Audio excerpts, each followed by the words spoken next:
tema que eu acho que vale a pena investir é o tema do teto de remuneração no serviço público. Por quê? Porque nós temos inúmeras decisões sobre essa matéria. Cada hora o Supremo decide se o teto é aplicável, se não é aplicável. Vocês sabem que a emenda 41 de 2003, ela foi bem rigorosa, né, enfim, na definição do teto de remuneração. Ela incluiu parcelas que, assim, não deveriam ser, a meu ver, incluídas. Isso está lá no 37, inciso 11. Por exemplo, quando o 37, inciso 11, vou colocar agora já na tela, estou aqui separando aqui, já chegando nele. O 37, 11, ele menciona percebidos cumulativamente ou não. Quer dizer, isso é muito drástico. A pessoa recebe, pela letra fia do 37, 11, se ela recebe como defensor público e como professor de uma universidade pública, teria que somar o teto. Isso não tem cabimento. E na prática, o que se fez foi o Supremo, né, adotou o entendimento de que quando a pessoa acumula 2 cargos, o teto é computado em relação a cada cargo isoladamente. Vamos ler aqui primeiro o 37.11, que eu vou explicando o que o Supremo decidiu sobre esse tópico. A remuneração e o subsídio dos ocupantes de cargos, funções e empregos públicos da administração direta, autárquica e fundacional e dos membros de qualquer dos poderes da União, dos estados, do DF, dos municípios, detentores de mandato eletivo, dos demais agentes políticos, os proventos, pensões, outra espécie remuneratória, por ser percebidos cumulativamente ou não, incluídas as vantagens pessoais ou de qualquer outra natureza. Aqui vale a pena lembrar que o artigo 37, parágrafo 11 da Constituição, exclui as parcelas de caráter indenizatório. Então, não é bem assim de qualquer outra natureza, porque a indenização fica de fora do teto.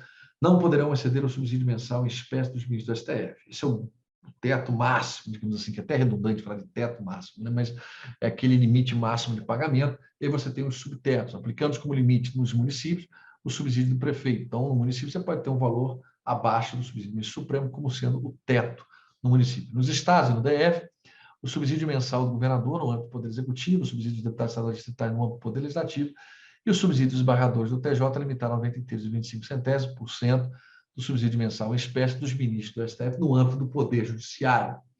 Aplicava este limite aos membros do MP, aos procuradores e aos defensores públicos. O Supremo já entendeu que os procuradores do município eles são tetados não pelo subsídio do prefeito, mas por 93,25% que recebe o ministro do Supremo, que é o teto aplicável de acordo com a parte final do inciso 11. Então, teto de procurador do município não é o teto do prefeito, não é o subsídio do prefeito, mas o de 93,25% que recebe o ministro Supremo. Isso foi decidido no RE 663-696. No RE 609-381, o Supremo decidiu, em 2014, que o teto tem aplicação automática e tudo aquilo que exceder o teto deve ser cortado. Não tem mais esse negócio de, mas espera aí, aquilo que estava excedendo, vamos aguardar futuros aumentos do teto para que seja absorvido. Não. RE 609-381, da relatoria do saudoso ministro Elis Zavascki, o entendimento foi esse. No ano seguinte, em novembro de 2015, o Supremo, num processo relatado pela ministra Rosa Weber, RE 606-358, o Supremo decidiu que as vantagens pessoais concedidas anteriormente à emenda 41 também devem ser computadas para os fins do teto. E aí o que se decidiu foi que os valores pagos a maior até 18 de novembro de 2015, que foi a data do julgamento, não precisam ser restituídos, mas tudo que vier depois, né, depois de 18 de novembro de 2015, deve ser restituído, porque mesmo que a vantagem pessoal tenha sido incorporada antes da emenda 41, aquilo também se submete ao teto. No RE 675-978, o Supremo decidiu que o teto deve ser computado considerando o valor bruto. Então, como é que funciona? O sujeito recebe R$200 mil, a primeira coisa a ser feita, você corta o excedente para chegar ao que recebe o ministro Supremo, se for o teto do ministro Supremo, e aí depois você desconta o imposto de renda e o plano de seguridade social. Não se computa pelo líquido, ou seja, estavam querendo fazer assim, vamos primeiro fazer os descontos do imposto de renda do PSS e depois cortar para que a pessoa receba o teto líquido. Não, o teto considera o bruto e você corta primeiro para chegar ao teto e depois faz os descontos. Então, isso está lá no RE 675978. Nos REs 602043, 602043 e 602975, foi quando o Supremo, o relator ministro Marco Aurélio, decidiu que o teto incide em relação a cada cargo isoladamente.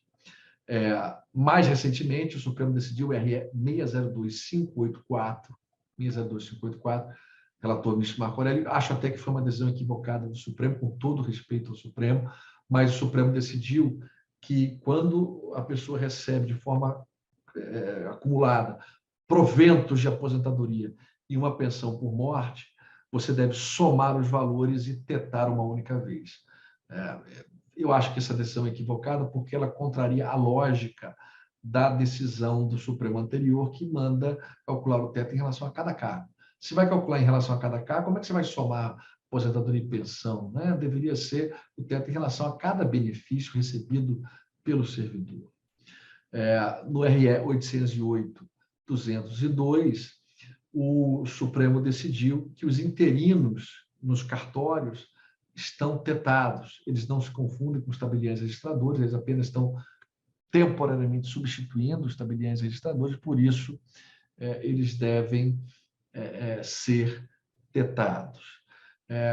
O Supremo também já reconheceu, e aí até em julgamento de turma, não estou aqui com o número do julgado na cabeça, mas já reconheceu que o teto deve ser calculado em relação a cada um dos vínculos quando a pessoa receber proventos de aposentadoria acumulados com remuneração de um cargo. Isso aconteceu até com a ministra Luiz Linda. Estou tentando ver se eu acho até aqui na internet, porque ela era desembargadora aposentada e ela ela se tornou ministra de Direitos Humanos. E aí o que fizeram?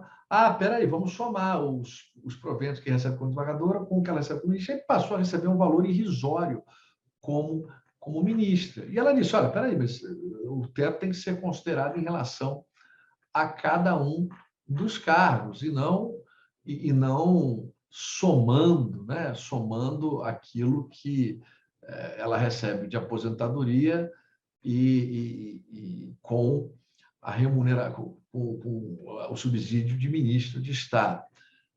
O RE, eu vou até colocar aqui, compartilhar, porque eu localizei aqui a decisão. Até eu lembrava que era do ministro Alexandre de Moraes, o relator. Né? Tá aqui, ó. Até deu notícia no Conjura, até isso é recente, por isso que é um tema importante. Ex-ministra Luiz Linda Valois vai receber parte do salário que havia sido retido. Aqui foi julgada a primeira turma do Supremo, não foi do plenário, mas o relator, né, Alexandre de Moraes, deixa eu pegar aqui, a decisão está no finalzinho. Aliás, eu estou falando primeira turma, mas espera aí, com esse entendimento, primeira turma, vou dizer que autoriza a ministra. Aqui, pelo que está aqui, foi da primeira turma. E pode, as garantias são independência, RE 1.264.644. Afastada da observância do teto contra o somatório do ganho do agente público. Que é justo, né? A pessoa, se ela fosse trabalhar na iniciativa privada, não havia essa preocupação. Quer dizer, ela recebe os proventos dela como desembargadora, se trabalhasse numa empresa privada, ia receber naturalmente. Por que trabalhando para o poder público, desempenhando uma função que é de interesse público, que já não tem uma remuneração, comparando com o mercado, no de Estado, que ganha R$30 mil, né, se for diretor de uma empresa, vai ganhar muito mais do que isso. Quer dizer, por que sendo ministro de Estado, não vai poder receber a remuneração integral? Enfim, então, o teto também para o Supremo tem sido calculado dessa forma. Quando recebe proventos e remuneração do cargo, você computa em relação a cada vínculo separadamente. Bom, então, assim, essas decisões são importantes. Eu vou fazer o seguinte, no próximo bloco, vou falar um pouco sobre provimento, que eu acho que vale a pena comentar, e já entro em dois outros temas, que são os temas bens públicos, poder de polícia, e a gente vai avançando aí nesse nosso encontro, chamando a atenção para matérias que são importantes, tá bom? Até daqui a pouquinho.